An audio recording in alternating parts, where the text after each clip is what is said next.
Hey guys, LordOfPondtail here with another video for Rise of Empires, Ice and Fire.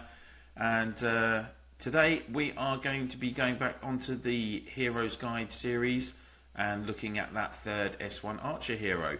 Apologies for no video yesterday, just too much going on in real life. And I'm sure you're getting sick of me after all the videos I was doing on MVP and stuff like that last week anyway. Hopefully a few of you have watched the kill event videos that I did and you found that useful, just to kind of give you strategies on how you can make those 9 chests on Saturday and Sunday as well. So I hope you've all found those useful. Going on to this week, obviously it's we're into the last week of Eden for our guild, and I will be doing a couple of videos. Probably I'll start from tomorrow and or possibly Wednesday, just on kind of showing you what's going on in the last week of Eden to give you an idea. I'm sure it's going to be pretty manic, people trying to take those towns' capitals, and of course the main alliance is going for the ancient ruin to get those high level occupation values to maximise their rewards as much as they can. But back to the video today then. So we've been working through the S1 season heroes, and this week, by the way, we've got Living Saint Heroes Return in the 6th week of Eden in this series.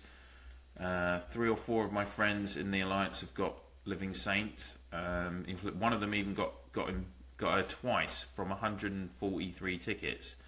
So or 133 tickets, I think. So she's dropped a few times today. But we're looking at the third S1 Archer's hero, the Cincinnatus, today. So let's have a look at him. As you can see up top, he's a support hero. So this hero excels at supporting allies suitable for leading middle or back row squads, and he is an archer's hero. On his 8 skills, as usual, first skill is the dictator skill, up to 23,100 bonus marksman capacity, and it increases with each level that you increase the hero. And then onto skill 2, the first of his hero specific skills, and this is a prep skill, similar to Bulwark, similar to Ebony Knight and Chongmugong. He is going to be buffing at the start of the first half of the battle. So as we can see from this prep skill, effective range is 2, and its target is 3 random friendly squads within effective range. So this is going to be buffing all 3 of the squads in your formation, in your legion, and each squad of our legion will be in dodge status in the first attack for the first 4 turns. Every turn has 25% chance to obtain then between minus 13% skill damage for enemy troops and 40% skill damage for enemy troops. Oh, and up to 70%. So dodge status on the first attack, so that means that they won't get hit on that first turn, which is useful because you're not going to lose any of your troops on the first of the 8 turns. And for the first 4 turns, every turn has 70% chance to obtain minus 40 skill damage for enemy troops. So that looks like that's a debuff of the enemy troops. So the enemy troops, if there was, and skill damage is if the hero uses a skill, rather than basic damage, which is from the troops. So I think basically what that's saying is in the first 4 turns of the battle, every turn you've got a 70% chance that the opponent will cause minus 40% less damage to you. I think that's how that works. Some of this wording can be pretty complicated. Skills 3 and 4, the usual defensive first formation, and that will give between 5% and 50% resistance to the troops in your hero's squad. And skill 4 is the offensive formation, so it will give between 5 and 50% might to the troops in your hero squad. As those are 2 leadership skills. On to the 5th, and this is now a combat skill, so this is going to do direct damage to your opponent's troops. Effective range is 2. So as we've said before, if you've got the Cincinnatus on your front row, then this skill could reach either the front row or the middle row of your opponent's legion. And the target is just the one random enemy squad within effective range. Pretty standard with these S1 heroes.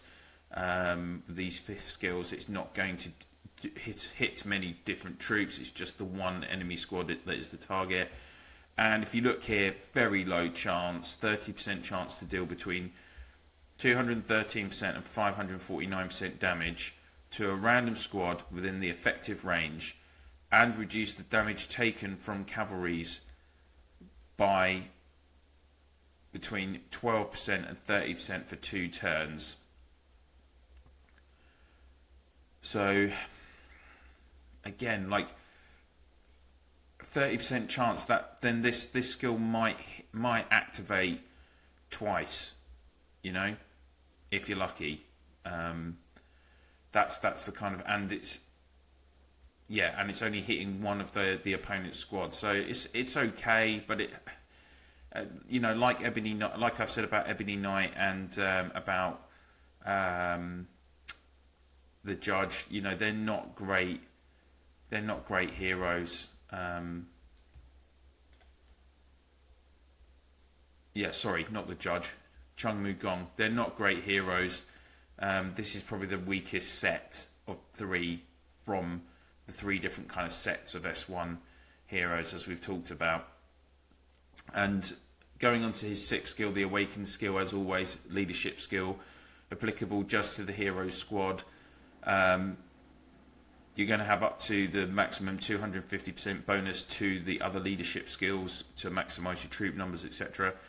And this one's pretty good in terms of that it's going to give your archers in hero squad plus 15% might and resistance, and you're getting an extra 15% HP, so more health for them, so they can physically take more damage if you've got the Cincinnatus in, as opposed to maybe some of the other normal orange heroes, even though Oroki does have, you know, this HP boost as well, but not to the same extent. I think it's only 7%. And then skill 7, this is an interesting one as well. So it's defensive order archer, and this is applicable, as with all skill 7s, to the whole legion, so all 3 squads in your legion.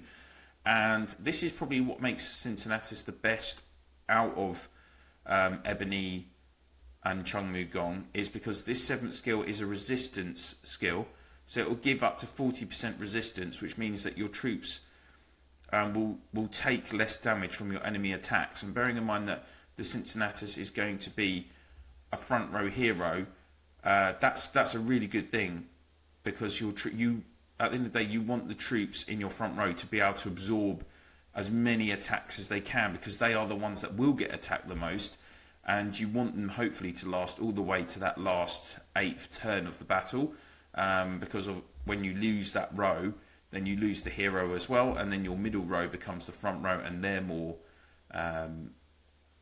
they're more at risk of losing as well. So the resistance on the 7th skill there, that is a good thing, and you'll see that not a lot of heroes do actually have 7th skill as a resistance skill. On to skill 8, Liberty or Death. Prep skill again, so it will activate, be present in the battle, and this time the target again is 2 random friendly squads within effective range, so it will only be 2 of the 3 squads in your legion that benefit from this. And when the hero is in the formation with 3 squads of archers, starting at the first turn, 2 random squads will increase 6% combat skill damage for 4 turns. So as we said, similarly to the others, you know, the Cincinnatus is that early first half of the battle buff hero, and so this skill will be activated for turns 1 through to 4, because it's for 4 turns, and it will increase between 6% and 60% the combat skill damage, which is combat skill will be the skill that your other heroes are doing for those 2. Will be from those 2 other squads, whether it be this actual squad or the middle or back row. So Cincinnatus, he's going to give you those buffs and improvements for the first half of the battle. He's got that direct damage skill, but it's not likely that it's going to activate, only 30%. So that, you know, if for instance that 8th skill activates, that 8th skill is there, but you might not even have his 5th skill activate in the first 4 turns, which completely negates the 8th skill. So that's where, you know, these S1 heroes, there's always caveats to their skills, and actually the, you know, you're looking that's the difference between them and, you know, top of the range S3, S4 and X heroes, where you're going to see them have multiple skills activate multiple times in the same battle. While with these S1 heroes, you know, you might only get skills, direct combat skills activate a couple of times. So Cincinnatus, he's okay. Again, as always, you know, particularly for him, he's got that HP boost on his Awaken, and he's got that resistance boost on his 7th skill. So compared to most normal orange heroes, he would definitely be an upgrade on your front row. Those troops are going to survive longer. More of them are going to survive for longer if you have Cincinnatus on the front row of your archers with these 8 skills maxed. But in the long run, he's not going to be, you know, he'd be one of the first season heroes that you'd probably be getting rid of. Looking ahead, you'd keep him for 2 seasons. As I've said before, when we were looking at the volunteer, you know, Skybreaker, very good front row hero, has healing skill, or Skybreaker can go middle row as well. And if you don't pick up Inqui for your middle row, and then when we get to S4, Immortal Guardian, end of game front row hero for your archers. If you can get him, you're not you know, you definitely be getting rid of the Cincinnatus. And even Divine Arrow could go front row, but he is actually probably the weakest of the 6 S4 heroes. But so that is basically the Cincinnatus. As a lot of the time, when what you hear with these S1 heroes, you know, it's unlikely you're going to have 3 legions of archers, unless you've got an archers account and you've picked up pretty much every season hero of archers. Most people are going to run with at least 2 cavalry legions, because you just need the cavalry for Eden and moving around the map and things. He's probably, as I say, going to be around in your account until S3 or S4 max, but it's unlikely. So that's the Cincinnatus, guys. On our next hero guide, we'll be starting on the S2 heroes. We've finally got through all these S1s, and we'll be looking, and again we'll just continue with the order that they're displayed on the preview screen. So we'll be looking at Jade Rakshasa. She's a footman hero, and we'll be starting to see the differences and the improvements between an S1 and an S2. So I hope you've enjoyed my reviews of the 9 different S1 heroes and found it useful, those of you particularly who are in younger states and you haven't even got into S1 yet, so you're kind of starting to learn what's ahead of you. For those of you that might even have S1 now and you're just coming into S2 and S3, you're starting to get a good idea of what you want to focus on, and particularly with these S2 heroes, there are a few that you're going to want to hold on for quite some time. Real key heroes, particularly for cavalry. I hope you've been finding these series of guides useful, and that it's been able to make you kind of realise what you want to focus on when you're collecting fragments and things like that, because, you know, we only get up to 300 tokens a day. You know, quite often it's difficult. You can't just be collecting fragments for 20 different heroes. You'll never actually get any of them. So there we go. So that's it for the S1 Hero series, guys. Thank you very much for watching. I really appreciate it. Still great support on the channel. It's fantastic. I'm so pleased. If you haven't already, of course, please do click on that subscribe button and ring that bell, so you can get notifications of when my new videos are coming out. And of course, do continue to share in your Alliance chat and on Province. That's going to be the best way that I manage to grow this channel, which I really hope I can do. And of course, please do place any comments that you have in the section below, and I will try my best to come back to you as quickly as I can. So that's it for this video, guys. Thank you very much, and I will see you soon.